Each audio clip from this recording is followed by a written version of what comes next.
तीर्थास्पदं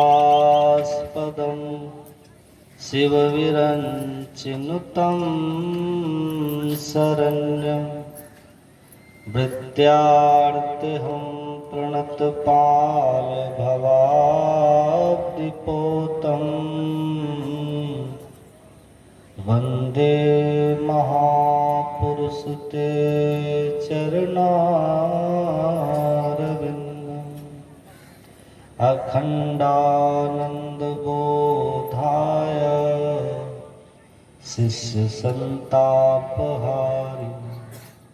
सच्चिदानन्दरूपाय रामाय गुरुवे नमः। धन्य धन्य सतगुरु सुखद महिमा कही न जाय। जो कुछ कहूँ तुम्हारी कृपा मोते कछु न बसा। बोलिए प्रेम से श्री सद्गुरु महाराज की।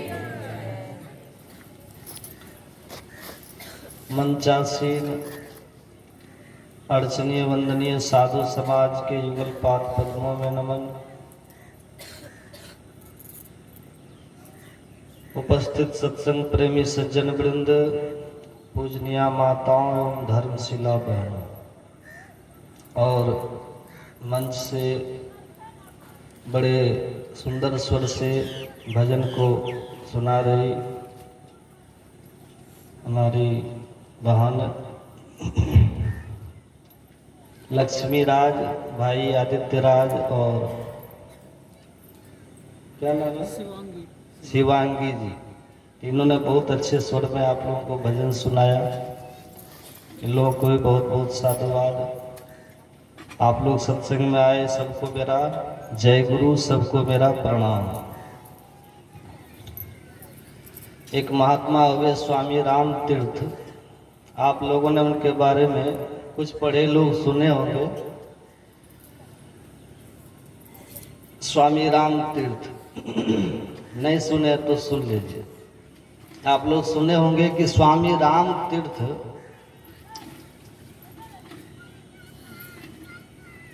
अमेरिका की यात्रा पर गए। थोड़ा को कम।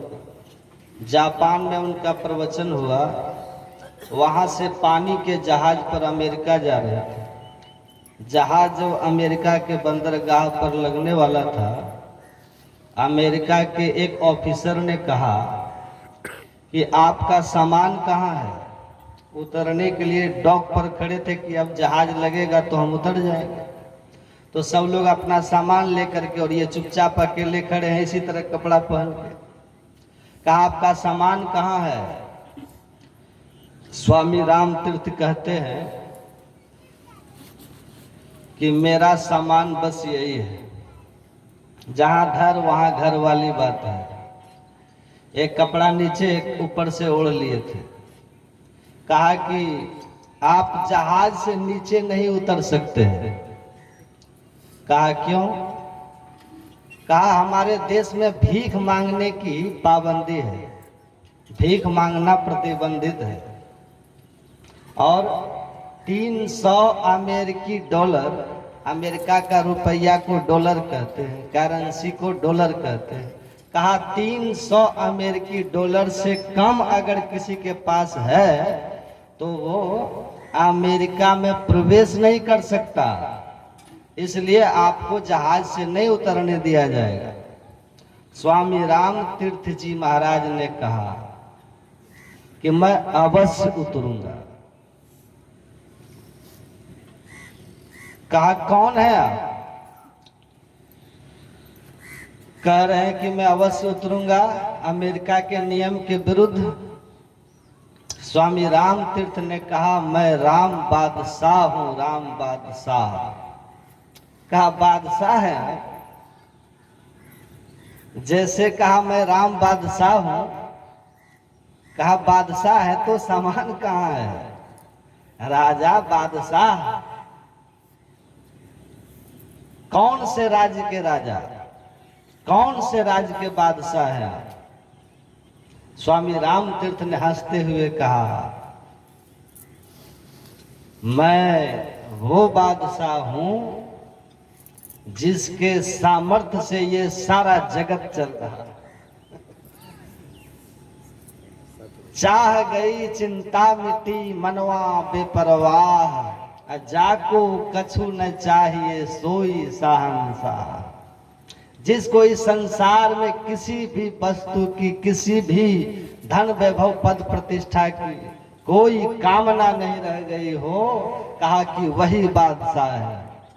बाकी तो सब भिखारी है। जिसके अंदर चाह है, मांग है, वो तो भिखारी है।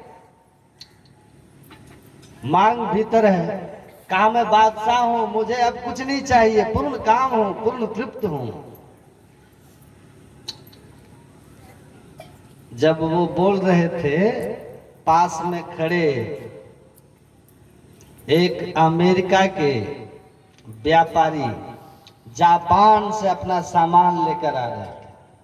उन्होंने कहा कि आप वही राम बादशाह हैं क्या, जिनका जापान में प्रवचन हो रहा था और अखबारों में छप रहा था? कहा हाँ, मैं वही राम बादशाह हूं। उस व्यापारी ने कहा कि इनको उतरने दो, ये जब तक अमेरिका में रहेंगे इनके रहने खाने सब का जिम्मेवारी हम उठाएंगे। स्वामी राम तीर्थ कहते हैं कि देखा, अरे मैं बादशाह हूं, बादशाह, खजांची के पास मेरा खजाना है, ये है मेरा खजांची, इसके पास खजाना है मेरा। वो उतरे अमेरिका में, उस व्यापारी ने अपने घर पर उनको रखा और कहा कि महाराज आपका प्रवचन सुनने लोग पहुंचे तो हम कैसे प्रचार करें, किस तरह से पोस्टर बैनर बनाए। यहाँ भी कमली बाबा किए होंगे कि कैसे आप लोग पहुंचे।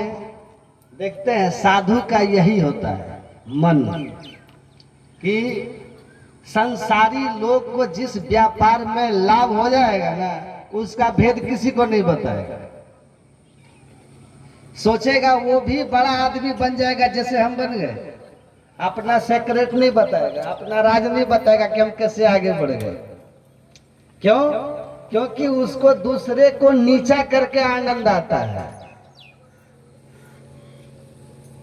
आपके पास स्कूटर है, गांव में सबको साइकिल है, आप स्कूटर से निकलेंगे आपको लगेगा मैं ही बादशाह हूं, नहीं है ना।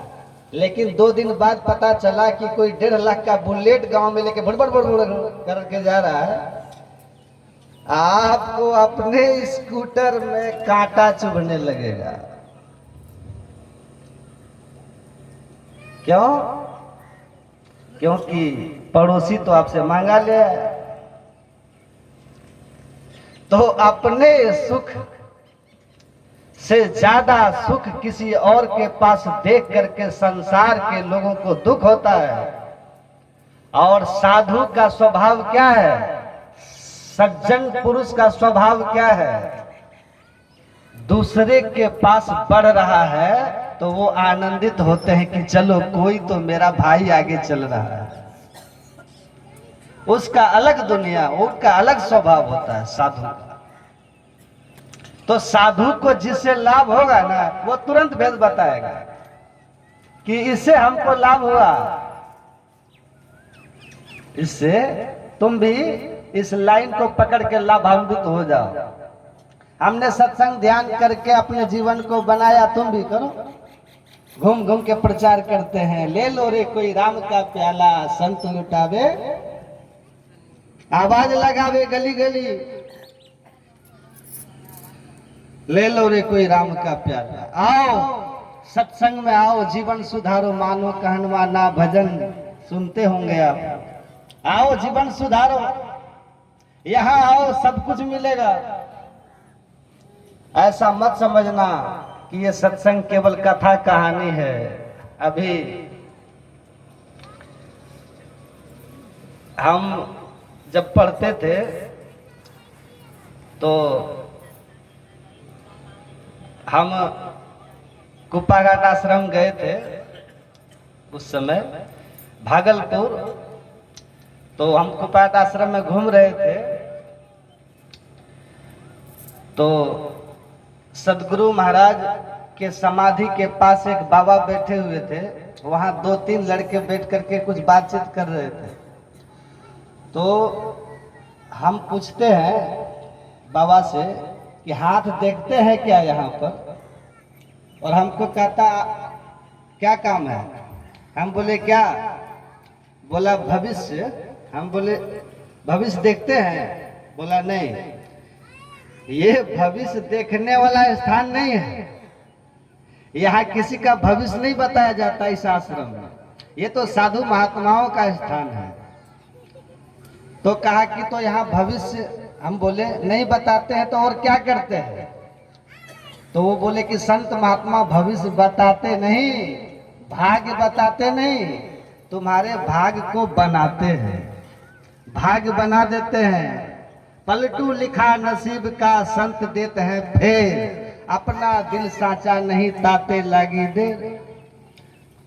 ये भाग्य बनाने का स्थान है। उन्होंने कहा तुम्हारे भाग्य में अगर ब्रह्मा ने कुछ लिख दिया, तुम्हारे पूर्वकृत कर्मों के कारण कुछ बुरा, तो यही तो सदगुरु की महिमा है।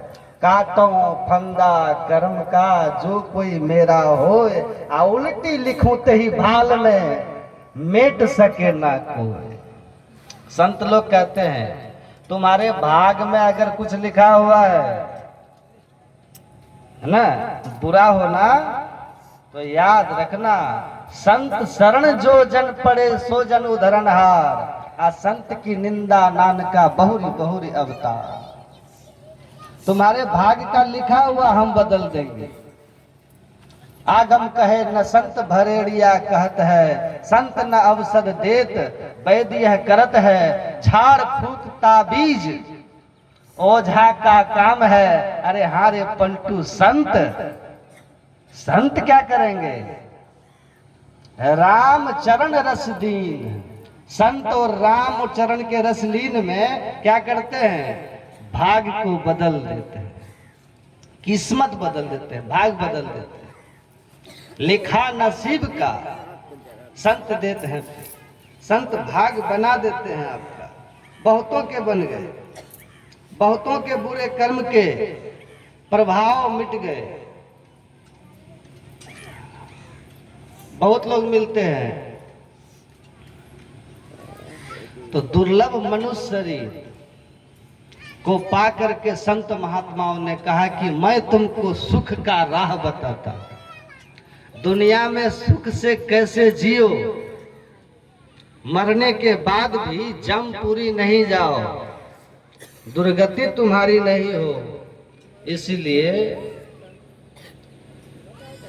संत महापुरुष लोग कहते हैं आपको संतों का संग करना होगा, सत्संग करना होगा, बुद्धि योग करनी होगी। मोक्ष के द्वार पर 4 द्वारपाल है। उन 4 द्वारपालों में साधु का संग पहला द्वारपाल है। राजमहल में 4 फाटक, पहला फाटक साधु संग। तो जो साधु संग ही नहीं करेगा वो ईश्वर की ओर नहीं जा सकता। दुनिया में कहीं चले जाइए, राजा रहुगण का चरित्र भागवत महापुराण में है। तीर्थ तीर्थ स्नान करते थे, देव पूजन करते थे, दान करते थे पालकी में बैठ करके। रास्ते में एक कहार के बीमार पड़ जाने पर उनकी मुलाकात अनायास ईश्वर की कृपा से कहिए एक संत जड़ भरत से हो गई। और जड़ भरत के बातचीत से वह समझ गया कि कोई महापुरुष हैं जिनको गलती से कहार के रूप में लगा दिया गया है। पालकी रखवा के राजा रहुगण ने हाथ जोड़कर विनती की, महाराज जाओ, अभी जाओ, उधर जाके गप कीजिए। कहा आप कौन हैं? कहा कि हे राजा तुम कहाँ जा रहे हो? कहा मैं अपने कल्याण के लिए तीर्थ घूम रहा हूं, स्नान कर रहा हूं। देव पूजन कर रहा हूं। अब मैं गंगा सागर जा रहा हूं। संत जड़ भरत ने कहा कि ये कल्याण का मार्ग नहीं है। देखिए सबका ध्यान उधर गया ना, अब हम बकते रहेंगे फालतू, ये दिक्कत है। इससे पाप नहीं धुलने वाला, इससे सदगति नहीं होने वाला। तो कहा महाराज तो कल्याण का रास्ता क्या है? भागवत महापुराण में है, बड़ी भागवत कथा सुनते हैं आप। उसमें राजा रघुगण को संत जड़ भरत कहते हैं, रहु गणे तत तपसा नयाति नच जया निरुपराध गिरहद्वा न छंदसा मेव जलाभिषेय बिना महत्पाद रजोभिषेकम। कहते हैं सुनो, न तप करने से एक पैर पर खड़ा हो गए, चारों तरफ आग जलाकर बीच में बैठ गए, अनेक तरह से लोग उपवास करते हैं। कहा न तप से, न उपवास से, न व्रत से, न यज्ञ से। बड़े बड़े विष्णु यज्ञ कौन कौन यज्ञ करते हैं आप सुने होंगे, महाभारत में लिखा है राजा श्वेत की कथा सुने हैं कभी? बहुत यज्ञ करके बड़े बड़े अश्वमेध यज्ञ किए और चले गए ब्रह्मलोक मरने के बाद। और वहां भी भूख प्यास सतत। तो कहा कि हमको भूख प्यास लगती है। तो कहा यहाँ ब्रह्मलोक में यहाँ तो भूख प्यास नहीं लगती, ब्रह्मा जी से जाके पूछो। तो राजा श्वेत गए और बोले कि महाराज हमको बड़ी भूख प्यास लगती है। कहा कि हाँ भूख प्यास लगती है क्योंकि तुमने कभी किसी यज्ञ तो बहुत किए लेकिन किसी सत्पुरुष को दान नहीं किए। तुमने दान किसको किया? साकट बामन मछखों का। तुम्हारा दान जग में वही हुआ है। ताही न दीजिए दान, एक कुल घाले अपना दूजे लिए मेहमान। मैं एक श्राद्ध में गया था तो पंडित जी वाला जो श्राद्ध था वो हो रहा था। उसके बाद सत्संग का कार्यक्रम था मेरा। तो हम गरुड़ पुराण पंडित जी रखे हुए थे ना, तो हम लेके ऐसे ही देख रहे थे। तो हम बोले पंडित जी गरुड़ पुराण में ब्राह्मण भोज लिखा है। तो बोले हाँ। हम बोले कम से कम कितने ब्राह्मण को भोज कराना है? तो कम से कम 5 ब्राह्मण। तो हम बोले अच्छा 5 ब्राह्मण? बोले हाँ। तो फिर हम पूछे कि पंडित जी इसमें ब्राह्मण कैसा, ब्राह्मण कौन? जो इसमें ब्राह्मण का क्वालिफिकेशन लिखा है, इसमें इस गांव में कितने ब्राह्मण हैं? तो वो पंडित जी सीधे साधे थे, आरा छपरा के थे। वो हंसने लगे। हंसते हुए कहा, हमको कहते हैं कि ए महात्मा जी। हम बोले हाँ। हमरा तो नईखे लागत कि भर गांव में कौन कहे ये पूरे जवार में एको गो ब्राह्मण मिली जैसन ब्राह्मण के भोज खियाला से जीवात्मा के शांति मिलेला, वैसन तो पूरे जवारे में ना मिले। ब्रह्मनिष्ठ श्रोत्रिय ब्रह्मनिष्ठ वैष्णव तो छोटी सी बात, श्रोत्रिय ब्रह्मनिष्ठ होना चाहिए जिसकी वृत्ति ब्रह्म में लगी रहती हो, ऐसे को भोजन कराना है। तो ऐसा का भोजन कराने से तो युधिष्ठिर के जग का घंटा बज गया था। बजा था कि नहीं बजा था? थे जाति के डो, थे जाति के डो, लेकिन घंटा बजा किसके? मोहे भावेला भगतिया भेलिनिया के। देश विदेश के मुनिगण आए, घंटा बजाया डोमिनिया के। देखिए महाराज युधिष्ठिर का जग हुआ, भगवान ने कृष्ण ने घंटा टांग दिया। कहा जग जग जग पूरा हो जाएगा जब तो अपने आप घंटा बजेगा। यज्ञ संपन्न हो गया और घंटा नहीं बजा। तब कृष्ण से युधिष्ठिर जी ने कहा कि यज्ञ संपन्न हो गया और घंटा नहीं बजा, इसका मतलब यज्ञ हमारा जिस उद्देश्य से किया गया वो नहीं हुआ। तो भगवान कृष्ण ने कहा कि यज्ञ आपका पूरा नहीं हुआ है। क्यों? कहा भक्त का भोजन नहीं हुआ, असली भक्त का भोजन नहीं हुआ। कहा कि कासे की एक से एक ब्राह्मण को खिला दिए, जितने नामी गिरामी है, कहा खिलाने से क्या होगा, असली बाकी है। कहा असली कहाँ मिलेगा? कहा काशी में ही मिलेगा। क्या नाम है? कहा सुदर्शन स्वपच। एकदम से युधिष्ठिर जी चौंक गए कि बाप रे तो डोम है। कहा हाँ वही खाएगा तो घंटा बजेगा। और तब जाकर के उसको लाते हैं। आप लोग जानते होंगे, गए हैं बड़ी विनम्रता के साथ युधिष्ठिर जी महाराज। पहले भीम गए तो कहा कि हम राजाओं का अन्न नहीं खाते, क्योंकि बहुत बेईमानी शैतानी होता है ना। तो कहा चला गया भीम। तब फिर युधिष्ठिर जी गए, कहा चलिए यज्ञ किए हैं, आप भोजन करके यज्ञ को संपन्न करें। तो कहा कि ठीक है जाएंगे, लेकिन हम राजन खाएंगे क्या? तुम्हारा अन्न तो जो है दूषित अन्न होता है राजा का। तब युधिष्ठिर जी महाराज ने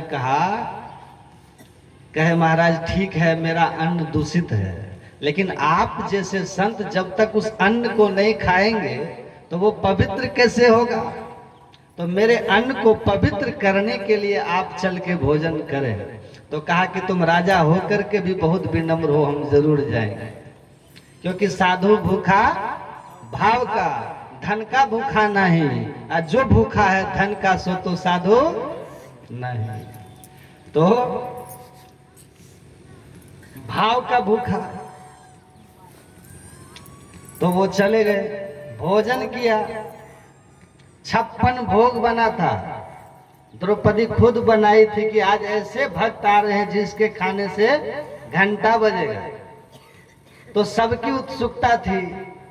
जब खाने बैठे तो सबको मिला दिया। 56 अलग अलग जो कटोरे में थे सबको खिचड़ी मिला करके एक बार मुंह में लिया। जैसे मुंह में अन्न गया कि अपने आप घंटा टन से बज गया। घंटा बज गया, यज्ञ पूरा। दूसरा कौर मुंह पे ला करके फिर नीचे। कहा कि ये क्या हुआ महाराज, क्यों छोड़ दिए? खाइए खाइए। तो स्वपच बोले पहला कौर भक्त का, दूसरा खाऊं तो डोम का।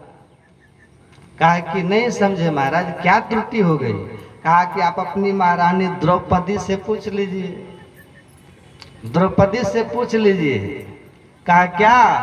द्रौपदी बोली हाँ मेरी गलती है, मैं 56 भोग बनवाई थी खुद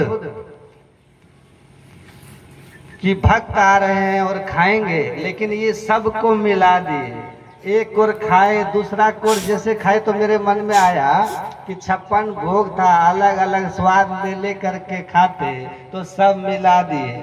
हैं तो बड़े संत लेकिन डोमेन है। तो मेरे मन में जो भाव आया डोमे है,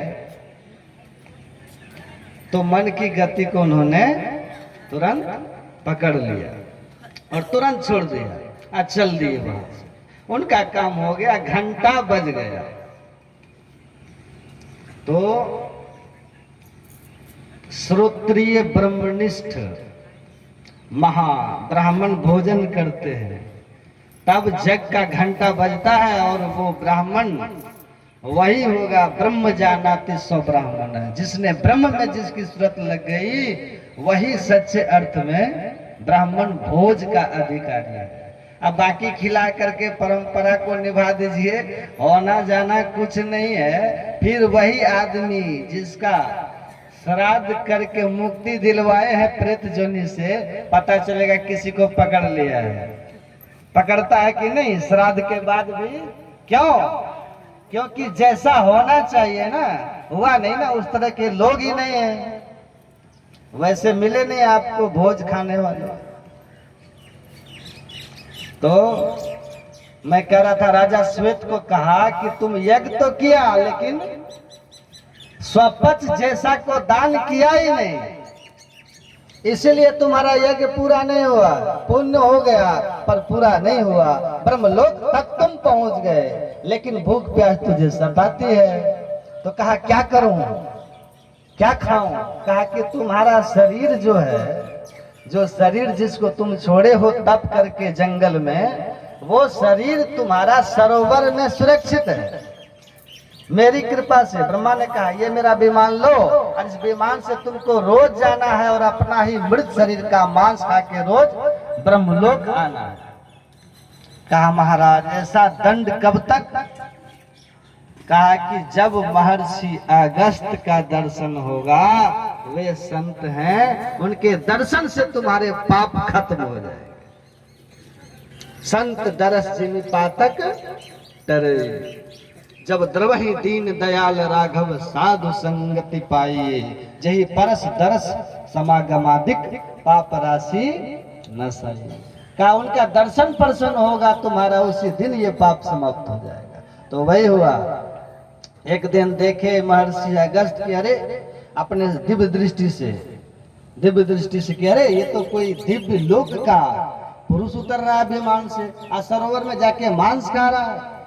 जाकर के पूछा है कौन है तू, इतना दिव्य शरीर देवता वाला और इतना कुकृत घृणित भोजन? कहा महाराज मैं राजा श्वेत हूँ। कहा कौन श्वेत? कहा जिसने 100 अश्वमेध यज्ञ किए थे। कहा 100 अश्वमेध यज्ञ के प्रभाव से मैं ब्रह्मलोक चला गया हूँ महाराज, लेकिन किसी सत्पुरुष को दान नहीं किया, इसलिए हमको भूख प्यास सताती है। तो मेरा ही ये मृतक शरीर ब्रह्मा जी की कृपा से सुरक्षित है। मैं रोज अपने ही मृतक शरीर का मांस खाता हूँ। आप कौन महापुरुष हैं? तो महर्षि अगस्त ने कहा कि मैं महर्षि अगस्त। कहा कि बस, कहा बस महाराज, नतमस्तक हो गया। ब्रह्मा जी ने कहा था कि महर्षि अगस्त के दर्शन होंगे तो तुम्हारा यह समाप्त हो जाएगा। तो महर्षि अगस्त ने कहा कि जाओ, इस कर्म फल से तुम मुक्त हुआ। तो बड़े बड़े यज्ञ करके भी नहीं होता। यही बात समझा रहे हैं रघुगण को, राजा रघुगण को जड़ भरत कह रहे हैं कि बड़े बड़े तप करने से, यज्ञ करने से, व्रत करने से, तीर्थ स्नान करने से, दान करने से, देव मूर्तियों के पूजन करने से, सूर्य को जल चढ़ाने से, हे राजन, दुनिया का किसी भी बाहरी पूजा पाठ यज्ञ हवन व्रत तप से आप अपने कर्मों के फल से बच नहीं सकते, आप मुक्ति नहीं पा सकते, जन्म मरण से छूट नहीं सकते, पाप आपका नाश नहीं हो सकता है जब तक कि आप किसी महत्पाद रजोभिषेकम, जब तक कि किसी संत सदगुरु की चरण धूलि से अपने को नहीं नहलाओगे। संत के चरण धूलि से नहाओ। तीरथ व्रत में फिरे बहुचित लाई के, जल पाषाण को पूज मुँहे पछताई के, बस तुम सूझी जाए आपने हाथ में, अरे हाँ पलटू जो कुछ मिले सो मिले संत के साथ में। इसलिए प्रथम भक्ति संतन कर संगा। भगवान राम ने कहा था पहली भक्ति सत्संग है। और यही संत लोग कहते हैं परमात्मा को पाकर के सारे दुख से छूटना चाहते हो तो उसकी पहली शर्त है कि सत्संग करो। मोक्ष में जाना चाहते हो, मोक्ष मतलब दुख से छुट्टी, तो उसकी पहली शर्त है कि पहले द्वारपाल अर्थात साधु से मिलो। सत्संग में आओ, संतों को सुनो, जही मार्ग श्रुति साधु लखावे, तही मग चलत सबे सुख पावे, पाइए सुख हरि कृपा संसार आशा तज रहे, सपन ही नहीं दुख द्वैत दर्शन बात कोटिक को कहे। तो आप सत्संग को कीजिए। साधारणतया हम लोग ये जानते हैं कि हम अलग हैं और ये शरीर हमारा अलग है, तो हम जो है ना उसी का नाम है जीवात्मा। क्या नाम है? उससे संबंधित जो ज्ञान है उसी ज्ञान को बोलते हैं अध्यात्म ज्ञान अर्थात सत्संग। और ये अध्यात्म ज्ञान जहां पर मिलता है उस स्कूल का नाम, उस कॉलेज का नाम, उस मक्तबे कबीर का नाम क्या है? यही सत्संग है। हमारे गुरु महाराज कहते थे ये सत्संग कॉलेज है। क्या है? ये सत्संग एक ऐसा विद्यालय है जहां आत्मा से संबंधित ज्ञान दिया जाता है। ये अध्यात्म ज्ञान जो है, आत्मा से संबंधित जो ज्ञान है, इस ज्ञान का संस्कार सीधे चित्त पर पड़ता है। इसका फल क्या होता है? इसका संस्कार चित्त पर पड़ा, इसका सबसे बड़ा फल ये है कि हम मनुष्य बनेंगे। क्या बनेंगे? मनुष्य बनेंगे। इंजीनियर बनने के संस्कार से हम मनुष्य नहीं बनेंगे, डॉक्टर बनने के संस्कार से हम मनुष्य नहीं बनेंगे, एमएलए एमपी बनने के संस्कार से हम मनुष्य नहीं बनेंगे। हाँ, यदि कोई डॉक्टर सत्संगी भी हो तो वो मनुष्य बन जाएंगे, कोई इंजीनियर सत्संगी हो तो मनुष्य बन जाएंगे।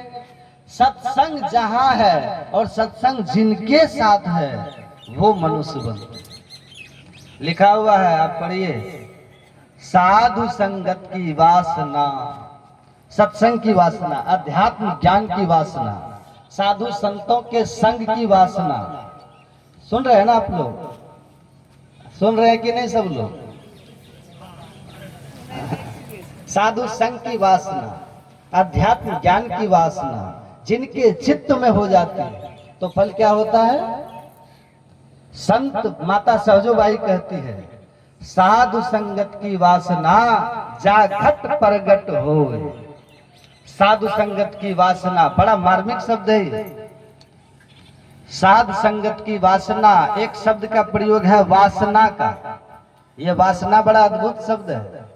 वासना का मतलब यह होता है जिसके बिना हम रह न सके। जब किसी व्यक्ति, वस्तु अथवा स्थान की वासना हमारे भीतर जगती है तो हम उसके बिना रह नहीं पाते। जब किसी के प्रति वासना हमारे जग जाती है तो उसके बिना रहना हमारा दुभर हो जाता है। ये वासना बड़ा अद्भुत है। वासना शब्द ये आकर्षण का शब्द है।